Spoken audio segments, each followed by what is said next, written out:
Bismillahirrahmanirrahim. Assalamualaikum warahmatullahi wabarakatuh. Bismillah, alhamdulillah, wassalatu wassalamu ala rasulillah. Qala al-musannifu rahimahullah ta'ala wa nafa'ana bihi wa bi'ulumi fid dharain ila an qala talabuka minhu ittihamun lahu wa talabuka lahu ghaibatun anhu minka wa talabuka li ghairihi likillati hayaika minhu wa talabuka min ghairihi liwujudi bu'dika anhu. Di hari ke-21 Ramadan ini saya melanjutkan kajian kitab hikmah yang ke-21.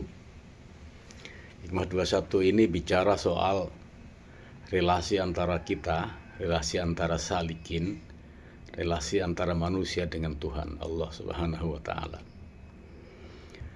Talabuka minhu ittihamun lahu. Ini kaidah pertama, hikmah pertama. Talabuka utawi proposalmu minhu kepada Allah. Min ini talaba min itu artinya adalah permintaan kepada. Jadi min maknanya ila, bukan min maknanya dari.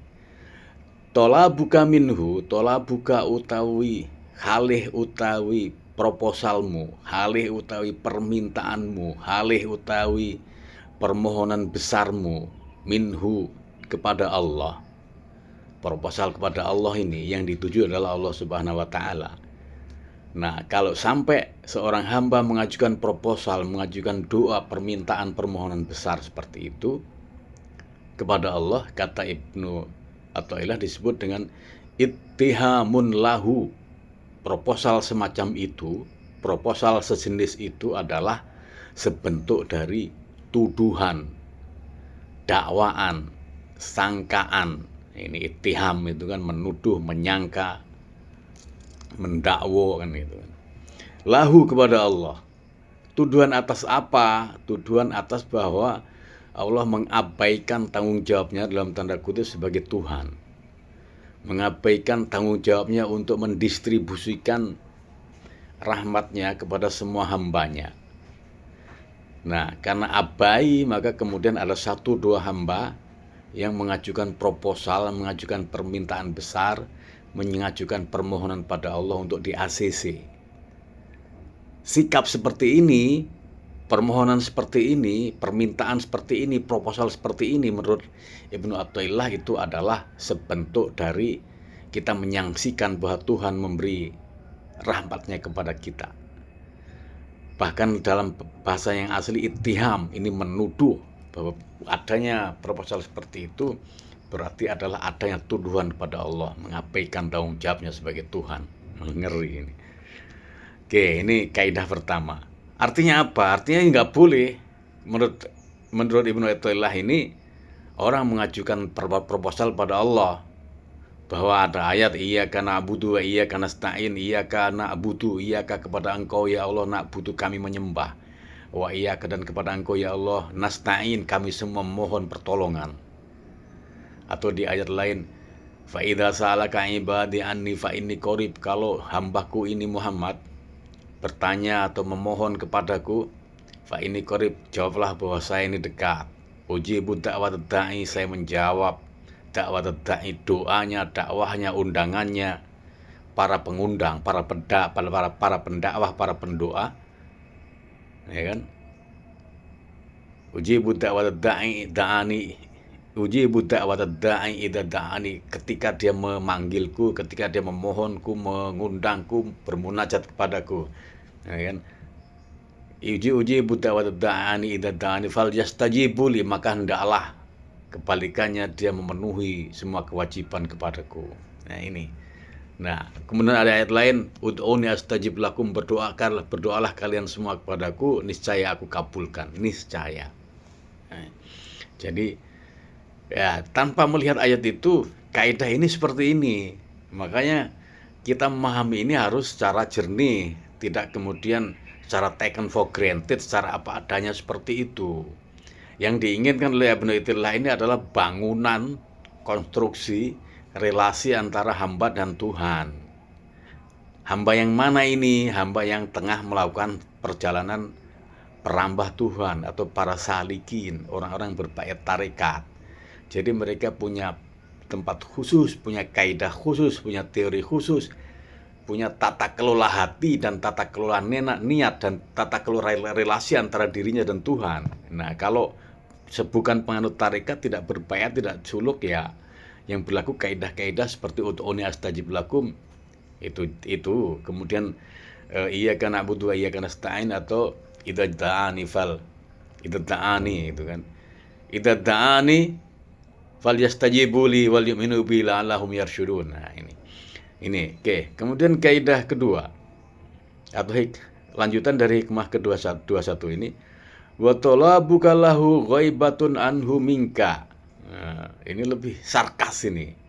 Kalau kamu masih aja mengajukan permohonan, mengajukan proposal pada Allah, itu artinya kamu menganggap bahwa Allah itu absen, ghaib, tidak hadir darimu. Nah, ya kan? Tolabuka minhu ittihamun lahu wa tolabuka lahu ghaibatun anhu minka. Tolabuka halih utawi proposalmu minhu maring Allah, iku ittihamun sebentuk tuduhan, sebentuk dakwaan, sangkaan, didakwa. Ittiham lahu maring Allah bahwa Allah tidak hadir dan semacamnya itu. Wa talabu halih utawi permohonanmu, halih utawi proposalmu lahu maring Allah, iku ghaibatun absen, menandakan bahwa Allah itu absen anhu darinya. Kamu absen darinya, ya kan? Ini bisa maknanya dua, ghaibatun anhu wa ghaibatun anka. Kalau ghaibatun anhu, kamu absen dari Allah. Atau kalau ghaibatun anka berarti ghaibatun absen anhu dari Allah, kamu absen dari Allah. Ghaibatun minka, atau Allah itu absen darimu. Ini dimaknai dua maknanya ya, jangan jumbo. Kalau dimaknai ghaibatun anhu minka, ini bulat. Pertama itu, kalau kamu mengajukan wa talabu kalau ghaibatun, masih tetap ngotot mengajukan proposal, itu artinya kamu menganggap bahwa Allah itu tidak hadir. Allah itu absen dari hari-hari, dari aktivitas kita. Atau kalau Allah tidak absen, berarti kamu tidak dilihat, tidak hadir di hadapan Allah. Nah, ini ghaibatun anhu atau wa ghaibatun minka. Kemudian kaidah yang ketiga, masih lanjutan dari kumpulan hikmah yang ke-21. Wa talabuka li ghairihi likillati hayaika minhu. Kalau kamu tetap mengajukan proposal, wa talabuka khalih utawi proposalmu li ghairihi maring sakliyane Allah, mengajukan permohonan, permintaan, proposal kepada selain Allah, itu menandakan likillati hayaika minhu, menandakan kamu tidak tahu malu, udah tahu bahwa ud'uni astajib lakum, udah tahu bahwa Tuhan itu Allahus Samad, tempat bergantung, tempat menyandarkan segala hal, tempat meminta iyyaka na'budu wa iyyaka nasta'in. Kamu kok nggak tahu malu masih meminta pada selain Dia. Nah, ini kaidah lanjutan dari kaidah ke-21. Terakhir ini yang kaidah keempat. Wa talabuka min ghairihi liwujudi bu'dika anhu.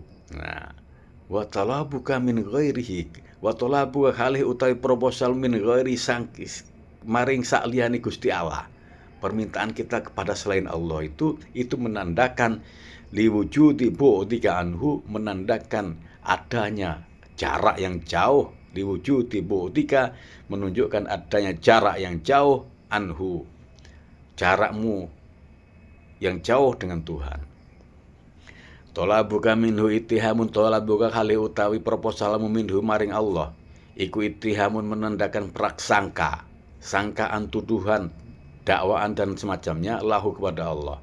Wa talabuka lahu ghaibatun, wa talabuka kali utawi proposal maulahu maring Allah, iku ghaibatun, menandakan kamu absen anhu dari Allah, atau minka, atau Allah absen minka darimu. Wa talabuka kali utawi proposal muli ghairihi maring saliyane Gusti Allah, iku likilati hayaika, nuduhake kilati hayaika, minimnya rasa malumu minhu dari Allah. Kilatul adab, kilatul haya, nggak tahu malu, nggak tahu adab. Nah, itu kan. Wa talabuka min ghairihi, wa talabuka kali utawi proposal min ghairi maring liyane Gusti Allah, iku li wujudi buktikan nundukake nuduhake wujudi onone adoh sira anhu saking Gusti Allah. Nah, oke. Kita lihat secara kritis ini. Pertama adalah menurut saya ini Ibnu Athaillah terjebak pada konstruksi relasi yang dia bangun antara hamba dan Tuhan. Konstruksi relasi yang mana? Konstruksi relasi yang dikotomis atau vis a vis atau berhadap-hadapan, kontradiksi. Dari awal memang konstruksi relasi yang dibangun oleh Ibnu Athaillah ini di kitab Hikam ini memang selalu dikotomis. Contoh misal makom asbab dan makom tajrid. Nah, ya kan, sisi Tuhan dan sisi sebab. Kemudian lagi adalah i'timad 'ala Allah, i'timad 'alal amal, bersandar pada Allah 100% dan bersandar pada Allah dan juga dengan perbuatan-perbuatan kita. Jadi konstruksi relasinya itu selalu dikotomi seperti itu, hamba Tuhan. Ini sedikit berbeda. Nah, ini kan kemudian menyulitkan positioning kita. Menyulitkan positioning kita di tengah dalam relasi hubungan kita dan Tuhan, menyulitkan posisi penataan hati kita dengan Tuhan. Ini dua hal yang sulit, posisi dan juga tata niat, tata hati itu. Beda kasus misal kalau kita melihat misalnya al-hulul, ittihad. Hulul, ittihad, wahdatul wujud atau bahasa insan kamil. Di hululnya al-hallaj, ya, atau di wahdatul wujudnya Ibnu Arabi, manunggaling kaula Gusti itu, atau di ittihadnya Ayah Abjad al-Bustami, relasi antara Tuhan dan hamba itu menyatu, chemistry, tunggal. Ini Imam Athaillah terjebak pada relasi yang dilematis. Kalau meminta itu dipandang menuduh Allah mengabaikan, kalau meminta memandang Allah itu gaib, tidak hadir atau kita tidak hadir. Kalau meminta kepada yang lain itu menandakan kita ini minim adabnya pada Tuhan, sopan santunnya pada Tuhan. Kalau kemudian minta pada selain Allah, itu menandakan relasi kita jauh dengan Allah, jarak kita jauh dengan Allah. Ini susah. Konstruksi relasi seperti ini susah. Beda kasus misalnya ketika manunggaling kaula Gusti. Pada ini ada dialog sangat terkenal ketika Sunan Gunung Jati dipanggil oleh Majelis Wali. Majelis Wali mengutus Sunan Kalijogo untuk hadir agar Sunan Gunung Jati ini agar dibawa hadir ke persidangan para Majelis Wali. Ditanya kepada, "Assalamualaikum ya Syekh Lemah Abang, Syekh Siti Jenar." Siti Jenar menjawab, "Waalaikumsalam, di sini tidak ada Syekh Siti Jenar, tidak ada sini Syekh Lemah Abang. Adanya adalah Gusti Allah." Balik ini Sunan Kalijaga, "Enggak ada Siti Jenar, adanya Gusti Allah." Ya sudah, panggil Gusti Allah. Panggil lagi, "Assalamualaikum ya Gusti Allah." "Waalaikumsalam, di sini tidak ada Gusti Allah, adanya adalah Syekh Lemah Abang." Balik lagi Kalijaga. Kemudian oleh Majelis Wali, oleh Sunan Ampel bilang, "Pak, panggil dua-duanya." "Assalamualaikum, salam. Saya datang untuk memanggil Gusti Allah dan Syekh Lemah Abang untuk datang di majelisnya Wali." Baru kemudian dia mau datang. Relasi Tuhan yang digambarkan oleh Syekh Siti Jenar, yang kemudian itu bermat pada Ibnu Arabi wahdatul wujud, manunggaling kaula Gusti, atau pada hululnya al-hallaj, di mana antara al-khalq dan al-khaliq, antara al-khaliq dan makhluk, antara al-haq dan al-khalqu itu manunggal. Jadi kalau dipanggil satunya dia beralibi tidak bisa karena satunya nggak ada. Dipanggil satunya lagi nggak bisa karena nggak ada. Kenapa? Karena saking manunggalnya. Nah, konstruksi al-hulul, konstruksi ittihad, konstruksi wahdatul wujud itu paralel dengan itu semua. Mirip-mirip antara relasi, antar chemistry, bangunan chemistry antara hamba dan Tuhan itu sangat dekat. Sehingga kalau dipanggil satu, yang satu merasa tidak ada. Begitu dipanggil dua-duanya baru ada. Manunggal. Ini konstruksi relasi yang dari awal memang tidak dikotomis. Dari awal konstruksinya adalah menyatu, chemistry, manunggal, ittihad, wahdah. Oke. Nah, kemudian dari sisi yang lain kita juga melihat misalnya dari sisi aliran akidah, dengan menempatkan Tuhan seakan-akan itu berjarak, dengan menempatkan Tuhan kadang hadir kadang absen, dengan menempatkan Tuhan itu di posisi seperti ini, kita sebenarnya menjadi jelas seakan-akan Ibnu Athaillah ini menempatkan Tuhan dalam konteks mujasimah.